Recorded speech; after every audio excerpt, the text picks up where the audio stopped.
फर्ज कीजिए कि धनतेरस के अगले दिन एक सुबह आप उठे और अपनी ट्रेडिंग ऐप को जब आप खोलेंगे तो आप देखेंगे उसमें कि एक लगभग भूला हुआ जो स्टॉक है वो एवरेस्ट चढ़ चुका है। और ऐसा वाकई में हुआ है। दिवाली का आज त्यौहार है और आज एलसिट इन्वेस्टमेंट नाम का जो स्मॉल कैप स्टॉक है वो करीब 3.5 रुपए से बढ़कर 2,36,000 तक पहुंच गया है।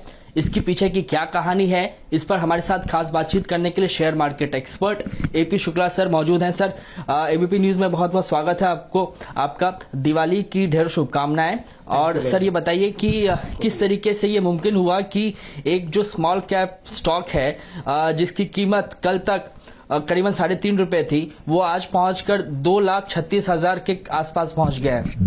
बहुत धन्यवाद। आपको भी दिवाली की शुभकामनाएं, आपकी टीम को, आपके दर्शकों को। ये कंपनी एलसिट जो है ये स्टेप डाउन सब्सिडरी थी इसकी एशियन पेंट्स के मिस्टर पारेख गुप्ता का। अभी इसमें जो उसकी होल्डिंग थी जब इनिशियली एशियन पेंट बना उसके बाद में जब आपने देखा तो उसमें बहुत सारी होल्डिंग्स एशियन पेंट की एलसिड में है। आप कह सकते हैं कि 95-98% उसमें जो होल्डिंग है एलसीड में वो एशियन पेंट के हैं। आज एशियन पेंट का देखेंगे तो बहुत बड़ा भाव है। अब उसमें जब वैल्यूएशन ये है, इसके जो लिस्टिंग है बीएसई में, एनएसई में है नहीं, तो वहां पे जो इसकी लिस्टिंग थी और उनको ये कंपनी एलसीड डीलिस्ट कराना था। डीलिस्ट कराने में क्या होता है कि आपको सेबी और एक्सचेंज की परमिशन लगती है। अब वहां पे जो कुछ शेयर होल्डर्स थे जो लास्ट उनकी डीलिंग बीएसई में हुई थी वो करीब 3.5 रुपए के आसपास, 3.57 या 67 पैसा ऐसा कुछ था। तो उसमें जो एवरेज प्राइस होता है करीब 6 महीने का एवरेज प्राइस लिया जाता है जब डीलिस्टिंग करते हैं, या फिर वैल्यूएशन वगैरह उसका बुक वैल्यू और पी वगैरह क्या है वो सब देखा जाता है, वो एक्सचेंजर देखते हैं। जब उन्होंने देखा तो इसके वैल्यूएशन बहुत बड़े थे। करीब आप देखेंगे कि करीब 5.5 से 6 लाख रुपए का पर शेयर का उसका वैल्यूएशन बैठता है कंपनी के पोर्टफोलियो और जो उसके फाइनेंशियल्स के हिसाब से। अब 3.5 रुपए के हिसाब से डीलिस्ट, तो ये मैटर गया सेबी के पास और एक्सचेंजेस के पास, कंप्लेन हुई। सेबी ने उसमें पूरा जांच किया और उन्होंने पाया कि ये वैल्यूएशन जो है डीलिस्टिंग का वो सही नहीं है। उन्होंने एक स्पेशल विंडो 1 हफ्ते के लिए ओपन किया है जो कल से ओपन हुआ है। उन्होंने कहा कि इसका मार्केट डिस्कवरी करना चाहिए कि इसकी सही प्राइसिंग क्या है। अपना जो मार्केट है किसी भी शेयर्स के लिए राइट डिस्कवरी उसकी प्राइसिंग का, बाय सेल क्या होता है, डिमांड एंड सप्लाई, वो शेयर होल्डर ही डिसाइड करते हैं, कंपनियां डिसाइड नहीं करती। कंपनियों के परफॉर्मेंस वो सबको कंसीडर करते हुए बाय सेल यहाँ पे होता रहता है। तो ये सबसे बेस्ट प्लेटफॉर्म है जहां पे उन्होंने रखा कि 1 हफ्ते इसकी ट्रेडिंग रखते हैं। जो भी बिड आएगा उस बिड के हिसाब से इसका डीलिस्टिंग का प्राइस डिसाइड होगा। तो अभी इसके लिए 1 हफ्ते के लिए बीएसई में ये स्पेशल विंडो में उसका ट्रेडिंग डिसाइड जो कर 2,36,000 रुपए का पर शेयर का वैल्यूएशन आया, आज करीब है 2,48,000 का। तो अभी ये पूरे 1 हफ्ते 7 दिन ट्रेडिंग चली गई, आज दूसरा दिन है, 5 दिन और रहेगा ट्रेडिंग। उसमें जो लास्ट डिस्कवरी आएगा प्राइस का उसके हिसाब से फिर डिटरमाइन होगा कि जो शेयर होल्डर हैं जब डीलिस्ट करेंगे, जो भी शेयर होल्डर उस कंपनी के हैं उनको उसके हिसाब से उस प्रोपोर्शनेट में उनको प्राइसिंग दिया जाएगा। तो एलसीड में जैसे अभी था, किसी ने कल भी स्टोरी थी आज भी है कि अगर किसी ने 10,000 रुपया इन्वेस्ट किया था तो उसको कल के प्राइस के हिसाब से 67 करोड़ का प्राइस होता है उसको रिटर्न मिलेंगे।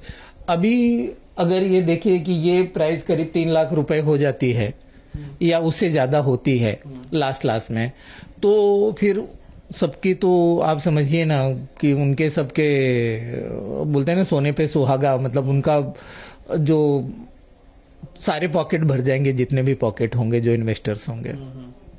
सर, लिस्टिंग और डीलिस्टिंग की प्रक्रिया क्या है? अगर एक दर्शक इसको देख रहा है तो आम भाषा में इसको किस तरीके से आप समझा सकते हैं? देखिए, जो लिस्टिंग होती है उसकी प्रक्रिया यह है कि आप अपने कंपनियों का आईपीओ निकालते हैं, इनिशियल पब्लिक ऑफर जो निकालते हैं, वो सेबी और एक्सचेंजेस उसकी परमिशन देते हैं, आरओसी उसकी परमिशन देती है, मर्चेंट बैंकर नियुक्त होता है, फिर वो पब्लिक के लिए ओपन होता है।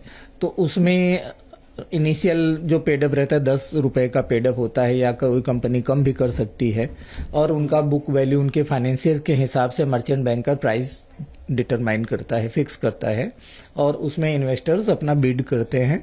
वो 3 दिन खुला रहता है। आज पहले तो क्या 15 दिन 1 महीने में लिस्टिंग होती थी, अभी तो 3 दिन में ही लिस्टिंग हो जाती है।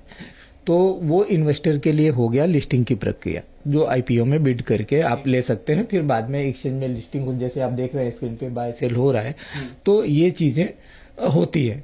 अभी आपको अगर इसको डीलिस्ट कराना है कोई कंपनी को, बहुत सारी कंपनियां कंप्लायंस के लिए या वो चाहती हैं कि मुझे लिस्टिंग नहीं रखना है, तो उन्हें अपने डीलिस्टिंग की नौबत सर क्यों आती है? क्या कोई स्वेच्छा से करवाता है?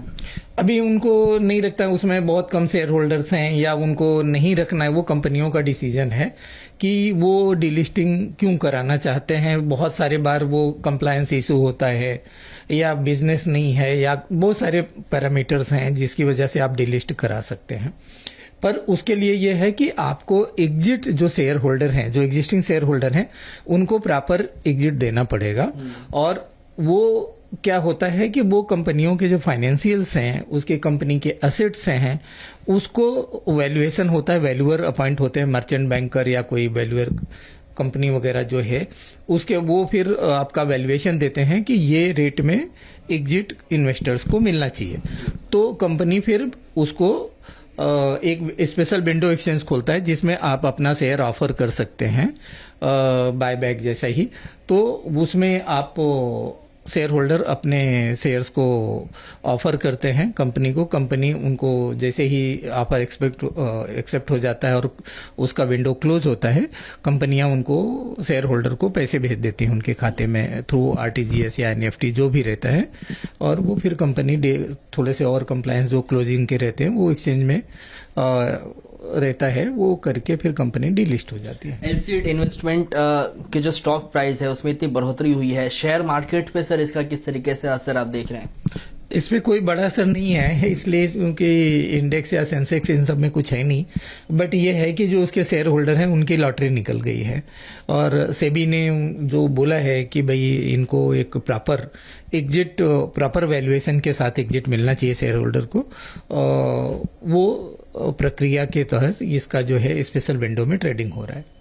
थैंक यू सर, ये सारे डाउट्स जो हैं वो क्लियर करने के लिए। तो ये एपी शुक्ला सर थे जो बता रहे थे कि किस तरीके से जो इन्वेस्टर हैं उनकी सही मायनों में जो है इस साल दिवाली में सभी जो जेब हैं एलसीड इन्वेस्टर्स के जो हैं वो भरे हुए हैं, और शेयर मार्केट पे खासा असर नहीं हुआ है, लेकिन जो इन्वेस्टर हैं खास तौर पे उनको इस बार फायदा जरूर हुआ है। कैमरामैन जावेद के साथ Krishna Thakur, ABP news, Mumbai. For exclusive and insightful videos, subscribe to our new channel, ABP Live Premium.